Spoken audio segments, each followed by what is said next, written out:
Board of higher secondary education में 2024 physics में जो सवाल आए हुए हैं सेक्शन 1 में फिजिक्स में, उसमें हम लोग देखते हैं जो पहला क्वेश्चन आया हुआ है उसमें बोल रहे हैं a charge of 100 microcoulomb is placed at the centre of a circle of radius 5 metre. Work done in moving a unit positive charge around a circumference of the circle once is. कौन सा सही होगा? Work done कितना होगा? तो इसमें हम लोग देखते हैं क्या बोला था. चार्ज ऑफ 100 माइक्रोकूलम, पहला एक का फर्स्ट नंबर जो सवाल है इसमें बोल रहा है 100 माइक्रोकूलम चार्ज है, उसके जो है place central circle of radius 5 metre. एक सर्कल बनाते हैं, यहाँ से रेडियस कितना है 5 metre. Work done in moving a unit positive charge, एक यूनिट पॉजिटिव चार्ज को हमने कहाँ रखा है, यहाँ पर मान लीजिए ए बिंदु पर रखा है. अराउंड द सर्कमफ्रेंस, इसको बोल रहा है unit positive charge. Work done in moving a unit positive charge around the circumference of the circle once. इसके सर्कमफ्रेंस, इसके चारों तरफ चार्ज को, यूनिट पॉजिटिव चार्ज को मूव कराने में, एक बार पूरा मूव करा देने में कितना वर्क करना होगा. तो हम जानते हैं work is equal to force into displacement. तो यहाँ पर मान लो चार्ज इस पॉइंट पर है, यूनिट पॉजिटिव चार्ज इस पॉइंट पर है, यहाँ से फोर्स यहाँ पर पॉजिटिव चार्ज 100 माइक्रोकूलम, यहाँ पर यूनिट पॉजिटिव चार्ज है, क्योंकि पॉजिटिव यूनिट पॉजिटिव चार्ज है तो इनके बीच जो फोर्स लगेगा, तो इधर फोर्स लग रहा है, दोनों पॉजिटिव चार्ज है. और डिस्प्लेसमेंट चूँकि सर्कुलर मोशन में है तो डिस्प्लेसमेंट जो है वो इस डायरेक्शन में है. तो एफ और आर के बीच में एंगल कितना लग रहा है 90 डिग्री. तो हम कह सकते हैं जो work done is equal to F magnitude of D R into cos 90 degree. तो कॉस 90 डिग्री डॉट प्रोडक्ट है, कॉस 90 डिग्री, कॉस 90 का वैल्यू कितना होता है 0, इसीलिए वैल्यू वर्क डन हो जाएगा 0. तो जो ऑप्शन डी है वो सही है, यहाँ पे ऑप्शन डी जो है वो करेक्ट है. अच्छा, 2 नंबर सवाल में देख लेते हैं. तो वर्क डन कितना है 0 जूल. 2 नंबर सवाल बोला है the capacity of a condenser is इतना. सी दिया हुआ कंडेंसर का 2 × 10⁻⁻6 farad and the potential is, और भी दे के रखा है 200 volt. The energy released on discharging it fully will be. Total energy कितना रिलीज होता है, एनर्जी रिलीज्ड बराबर किसके बराबर होगा, total energy stored in the capacitor. Capacitor में जो टोटल एनर्जी स्टोर्ड है, total energy stored in the capacitor. कितना एनर्जी स्टोर होता है कैपेसिटर में, हाफ सी भी, इसको हम लोग जानते हैं. वहाँ से हम लोग पुट करेंगे हाफ इंटू सी के वैल्यू पुट कर देंगे. फैराड में है 2 × 10⁻⁶ फैराड इंटू भी 200 इंटू 200. तो सॉल्व करने से आएगा 10⁻⁶, 1 2 3 4 5 6 0.04 जूल. तो जो ऑप्शन है, ऑप्शन बी जो है 0.0 जूल वो करेक्ट है. एनर्जी रिलीज कितना हो 0.0 जूल. अब जो है हम लोग देखते हैं जो नेक्स्ट क्वेश्चन आया हुआ है, क्वेश्चन नंबर 3. इसमें क्या पूछ रहा है, the resistance of a bulb filament is 100 ohm at a temperature of 100 degrees C. If the temperature coefficient of the resistance be 0.005 per degree C, its resistance will become 200 ohm at a temperature of 100 ohm. Resistance है 100 degree Celsius तापमान पर. तो मान रहे हैं इसको हम solve करते हैं. 3 नंबर सवाल जो है उसमें कह रहा है जो इनिशियल रेसिस्टेंस कितना है R1 इज़ 100 ओम. टेम्परेचर कितना, इनिशियल टेम्परेचर 100 डिग्री सी, और फाइनल रेसिस्टेंस R2 कितना है 200 ओम. फाइनल टेम्परेचर पता करना है, फाइनल टेम्परेचर निकालना है. और क्या देख रखा है, temperature coefficient of resistance be 0.05 per degree C. तो अल्फा देख रखा है 0.005 पर डिग्री सी. तो हम लोग जानते हैं जो टेम्परेचर कोइफिशिएंट ऑफ रेसिस्टेंस कितना होता है, alpha is equal to change in resistance by initial resistance which is nothing but R1 into change in temperature delta D. और हम लोग वैल्यू पुट कर देते हैं 0.005 is equal to change in resistance R2 minus R1, 200 minus 100 मतलब 100 ओम bye R1. Initial resistance कितना है 100 ohm into delta T. Change in temperature T2 minus 100, T2 minus 100, यहाँ से हम लोग T2 का वैल्यू निकाल लेंगे।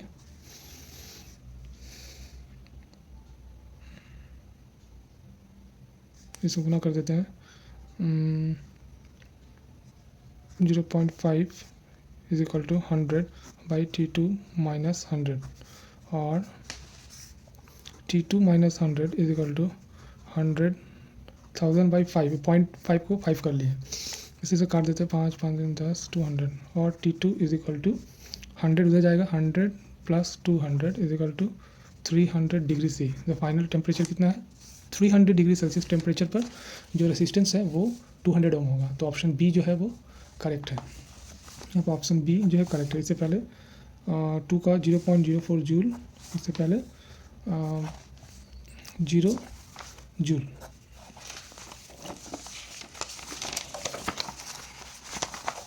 अब हम लोग जो है नेक्स्ट सवाल देखते हैं। 4 नंबर सवाल में बोल रहा है a current carrying long erect wire is kept eight an angle theta with an external uniform magnetic field. The wire experience highest force if, तो यहाँ पर क्या कह रहा है कि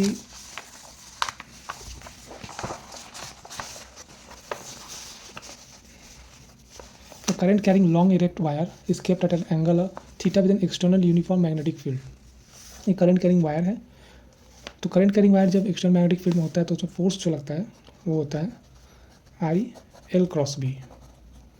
मान लेते हैं मैग्नेटिक फील्ड है और करंट कैरिंग एलिमेंट है। मान ले रहे हैं करंट जो है वो इधर फ्लो हो रहा है।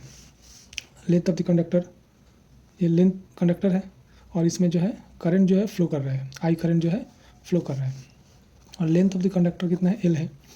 तो जिधर करंट की डायरेक्शन है लेंथ भी उधर ही होगी। तो अब हम लोग देखते हैं इसमें जो फोर्स लगता है कंडक्टर को क्या होगा, जो I L × B, I L B sine theta. Theta is angle between current element and magnetic field. तो ये मैक्सिमम कब होगा? जब theta is equal to 90 degree होगा। इसका मतलब क्या है? जे current carrying long erect wire is kept at angle theta with an external uniform magnetic field. तो थीटा वाले कितना होना होगा? थीटा वाले 90 डिग्री होना होगा। तभी जो है ये फोर्स क्या होगा? मैक्स होगा, ILB के बराबर होगा। और मिनिमम कब होगा? जब theta is equal to 0 degree हो जाएगा, तब मिनिमम हो जाएगा। पूछा है मैक्सिमम कब होगा, तो हमें बोलना होगा जब थीटा 90 डिग्री पर होगा। और उसकी डायरेक्शन हम लोग कैसे निकालेंगे? तो यहाँ पर हम लोग फोर्स की डायरेक्शन जो राइट हैंड स्क्रू रूल से निकाल सकते हैं। जैसे मान लो I × B करेंगे तो यहाँ पर स्क्रू बाहर की तरफ आएगा, और अगर B मैग्नेटिक फील्ड है और करंट अगर इस डायरेक्शन में जाता और थीटा 90 डिग्री होता तो जो है B अगर इस तरह I × B तब वो क्लॉकवाइज होता, मतलब तब भीतर की तरफ जाता फोर्स का जो डायरेक्शन है। तो यहाँ से हम लोग 4 का आंसर हुआ D, theta equal to 90 degree. 5 number question हम लोग देख लेते हैं क्या बोल रहा है। 5 नंबर में देखते हैं क्या बोल रहा है। Electromagnets are made of the soft iron because soft iron has, soft iron क्या होता है? Low retentivity and high coercivity, high retentivity and high coercivity, low retentivity and low coercivity, high retentivity and low coercivity. सबसे पहले हम सब लोग जानते हैं रिटेंटिविटी और कोरेसिविटी क्या होता है। तो इसके लिए हम लोग जानते हैं रिटेंटिविटी क्या है। जैसे अगर हम लोग हिस्टैरिसीस लूप बनाए तो इसमें अगर एक अक्ष पर हम लोग मैग्नेटाइजिंग फोर्स थे और हम लोग वाई अक्ष पर अगर हम लोग मैग्नेटिक फ्लक्स डेंसिटी थे, तो कोई भी जो है मैग्नेटिक मटेरियल को अगर मैग्नेटाइजिंग फोर्स देते हैं तो उसमें मैग्नेटिक फ्लक्स डेंसिटी इंक्रीज़ होता है और एक समय पर जाकर सैचुरेशन पर पहुंच जाता है। अगर मैग्नेटिक फील्ड इंटेंसिटी को धीरे धीरे कम करें तो उसमें कुछ मैग्नेटिक फ्लक्स डेंसिटी बचा रह जाता है, इसी को बोलते हैं रिटेंटिविटी। तो इसको कम करने के लिए हमें रिवर्स डायरेक्शन में मैग्नेटिक फील्ड देना पड़ता है, जिससे ये मैग्नेटिक फ्लक्स डेंसिटी 0 होता है। तो जितना रिवर्स डायरेक्शन में मैग्नेटिक फील्ड देना पड़ता है उसे ही कहते हैं कोर्सिविटी। फिर अब नेगेटिव डायरेक्शन में मैग्नेटिक फील्ड देने से मेरी फ्लक्स डेंसिटी नेगेटिव साइड में इंक्रीज करता है और सैचुरेशन पर पहुंचता है। वापस से वहाँ से फिर मैग्नेटिक फील्ड फोर्स देने से वापस से ये मैग्नेटिक फ्लक्स डेंसिटी बढ़ता है और वापस से सैचुरेशन में पहुंच जाता है। तो इस पॉइंट को बोलते हैं रिटेंटिविटी।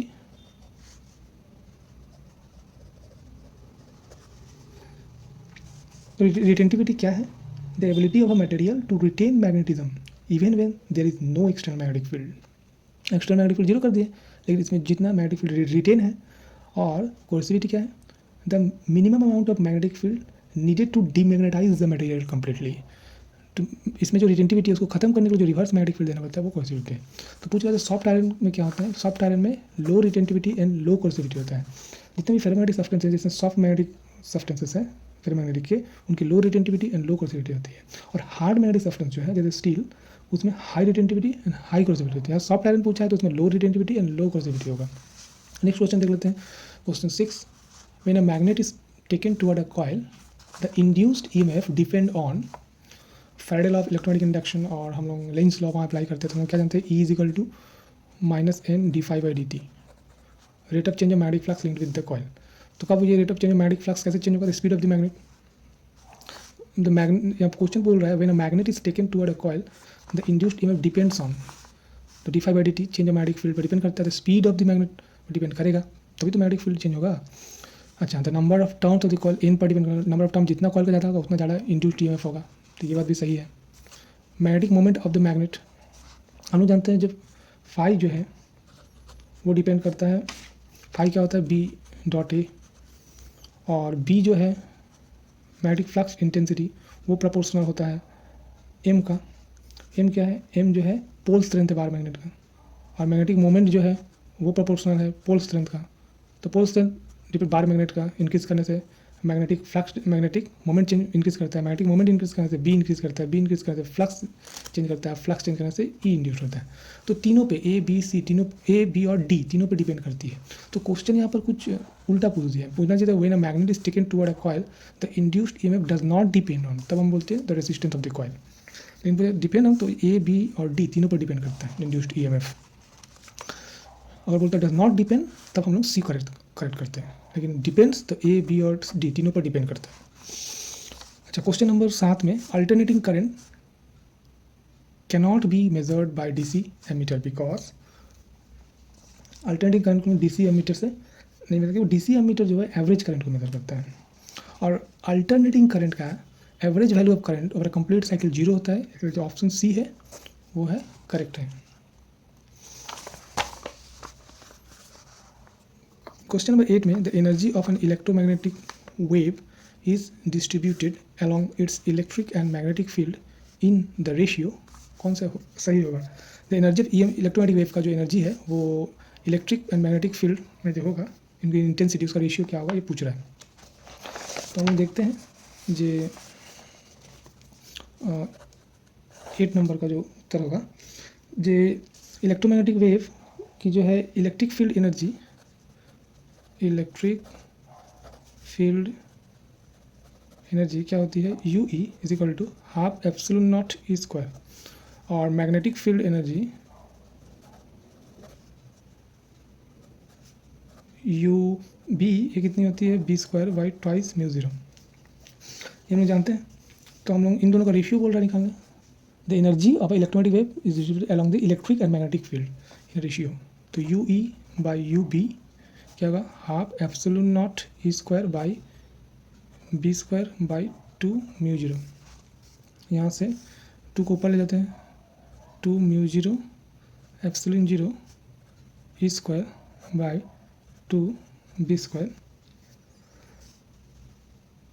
तो यहाँ से 2 कट जाएगा तो बराबर होता है mu zero epsilon zero E by B का होल स्क्वायर।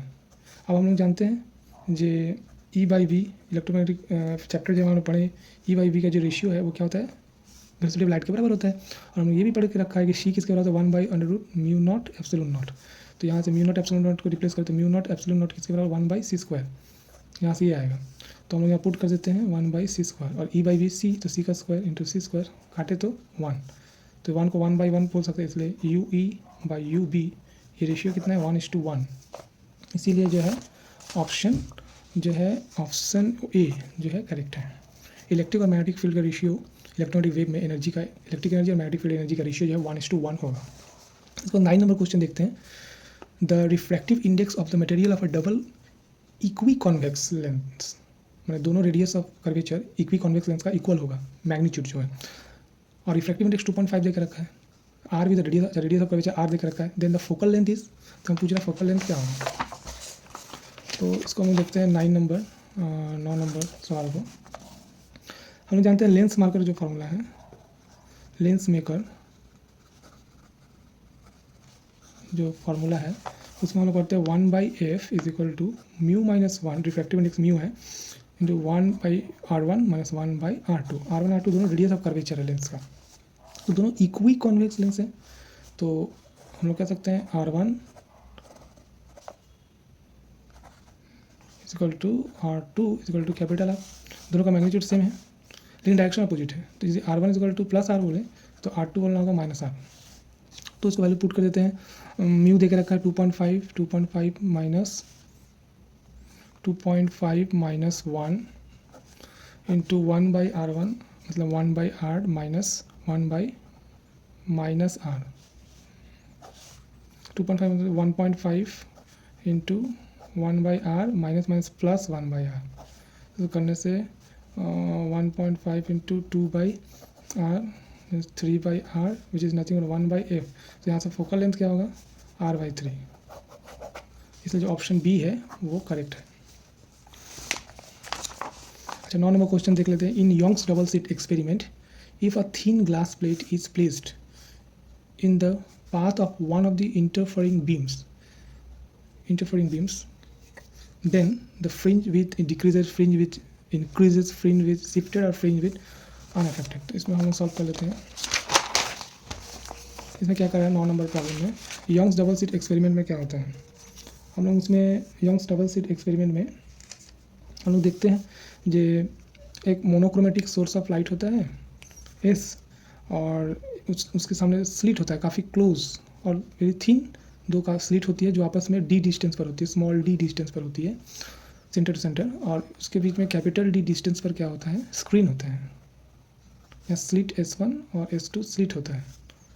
अब जो है यहाँ पर स्क्रीन पर जो है इंटरफेरेंस इफेक्ट स्क्रीन पर हमें दिखता है, सेंट्रल मैक्सिमा, फिर मिनिमा, उसके बाद dark pattern, fringe different, light dark, इस तरह से हमें विभिन्न फ्रिंज जो है स्क्रीन पर दिखाई देता है।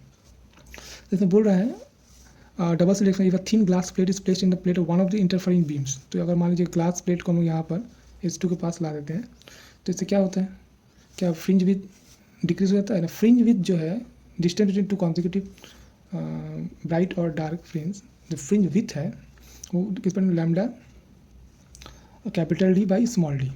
तो लैम्डा यहाँ चेंज नहीं हो रहा है, वेवलेंथ d यहाँ चेंज नहीं है, स्क्रीन की डिस्टेंस चेंज नहीं हो रहा है, स्मॉल d चेंज नहीं हो रहा है, तो फ्रिंज विथ चेंज नहीं होगा, ना ही इंक्रीज होगा ना ही डिक्रीज होगा। तो ऑप्शन ए और बी गलत है। चेंज जो होगा वो जो है ग्लास प्लेट के होने से जो है सेंट्रल मैक्सिमा शिफ्ट होगा। तो सेंट्रल मैक्सिमा शिफ्ट होने के कारण जो क्या होगा, ग्लास प्लेट इंट्रोड्यूस करेगा an additional phase difference causing the shift of the central maxima. तो फ्रिंज जो पैटर्न है वो जो शिफ्ट करेगा, फ्रिंज विथ शिफ्ट नहीं करेगा। अच्छा उसके बाद जो है 11 नंबर क्वेश्चन हम लोग देख लेते हैं। The magnitude of the saturation of photo electric current depends upon, photo electric current का जो सैचुरेशन वैल्यू है वो किस पर डिपेंड करता है, फ्रीक्वेंसी पर, स्टॉपिंग पोटेंशियल पर, वर्क फंक्शन पर, इंटेंसिटी ऑफ लाइट पर। तो इसमें हम लोग फोटो इलेक्ट्रिक इफेक्ट जो हम लोग पढ़ते हैं उसमें हम लोग थोड़ा देख लेते हैं। प्रश्न नंबर 11 मान लेते हैं यहाँ पर दो प्लेट है डिस्चार्ज ट्यूब में, कैथोड और एनोड। यहाँ पर लाइट जो है आकर गिरती विभिन्न फ्रीक्वेंसी की, तो यहाँ से इलेक्ट्रॉन निकलते हैं और वो एनोड की तरफ मूव करते हैं। हमें यहाँ पोटेंशियल देना पड़ता है विभिन्न प्लेट्स के बीच में, एनोड और कैथोड के बीच में हम लोग पोटेंशियल देते हैं। तो यहाँ पर क्या होता है कि अगर हम लोग विभिन्न अगर हम ग्राफ बनाएं, पोटेंशियल ऑफ प्लेट ए, यहाँ पर potential of plate A x x पर और वाई एक्स पर हम लोग जो है करंट का जो अगर हम लोग चित्र बनाएं,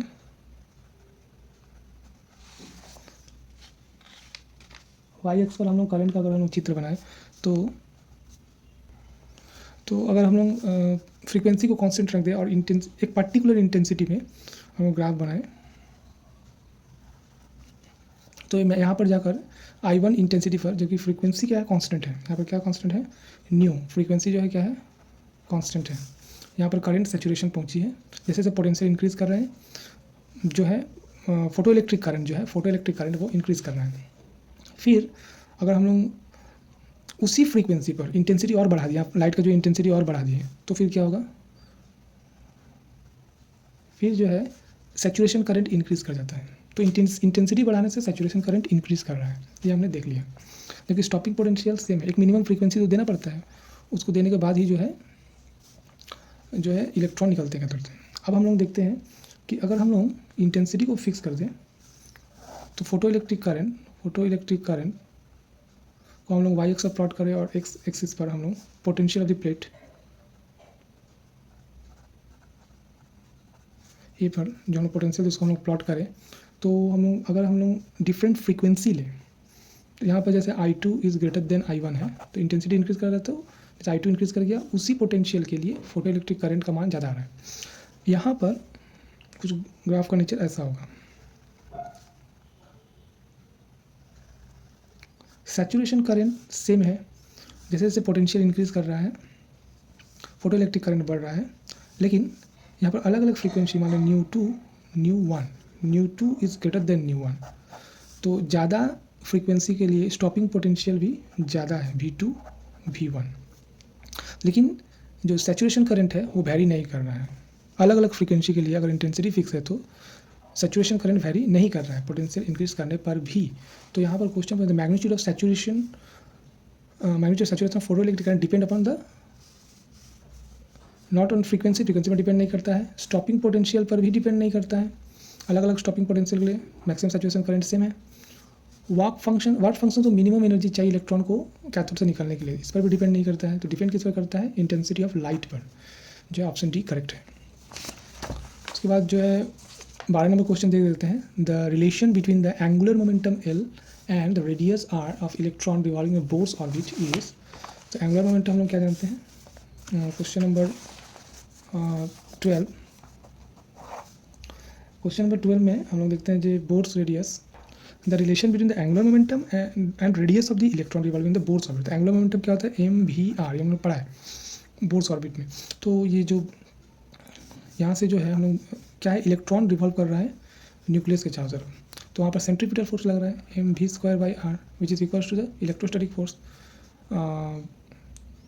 1/4/ε0, जिसको हम K बोल रहे हैं KQ²/r²। K क्या है, 1/4/ε0। तो यहाँ से हम लोग अगर V निकाल लें तो V² क्या हो रहा है, KQ², R से R² करें तो RmR, और V is equal to √KQ²/mR।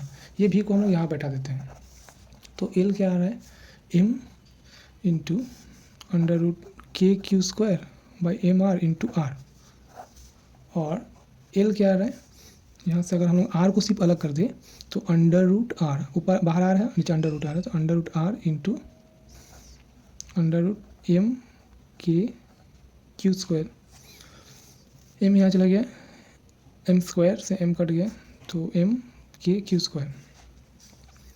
तो यहाँ से हम क्या, L is proportional to the under, ये तो M कांस्टेंट है, K कांस्टेंट है, Q कांस्टेंट है, वेरी करेगा √R, और L इज प्रोपोर्शनल R⁻²। यहाँ कोई भी जो ऑप्शन है, यहाँ पर जो क्वेश्चन देख रहे हैं, कोई भी जो ऑप्शन है नहीं दिया हुआ है। L इज प्रोपोर्शनल R दिया हुआ है -1, L² does not depend on the radius, it depend on the radius.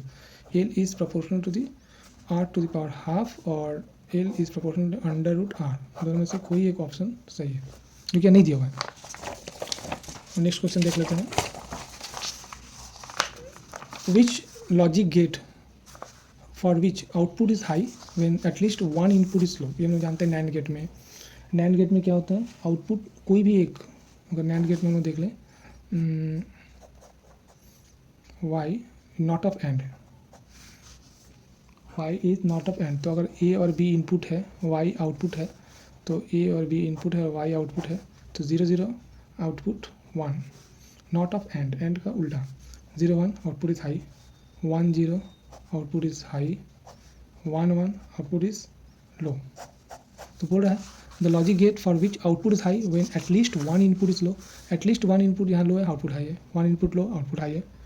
At least one, तो कोई भी एक इनपुट हाई है, दोनों ही लो है तो भी आउटपुट 1, दोनों 1 है तो 0। तो कंडीशन फुलफिल करता है नैंड गेट, इसलिए नैंड गेट जो ऑप्शन करेक्ट है, बाकी में जाने की जरूरत नहीं है। क्वेश्चन लास्ट जो क्वेश्चन है, जो 15 नंबर क्वेश्चन है, the process in which the amplitude of the carrier wave is made proportional to the instantaneous amplitude of this signal wave is called amplitude modulation. A. तो आज हम लोग इतना ही रहने देते हैं। 2024 के MCQ सभी क्वेश्चन को हम लोग देख लिया। 23 का भी वीडियो चैनल पर उपलब्ध है। इसी तरह के अच्छे वीडियो के लिए चैनल में जुड़े रहेंगे। 2025 के क्वेश्चन आएंगे तो उसे भी हल करने का हम लोग प्रयास करेंगे। Thank you.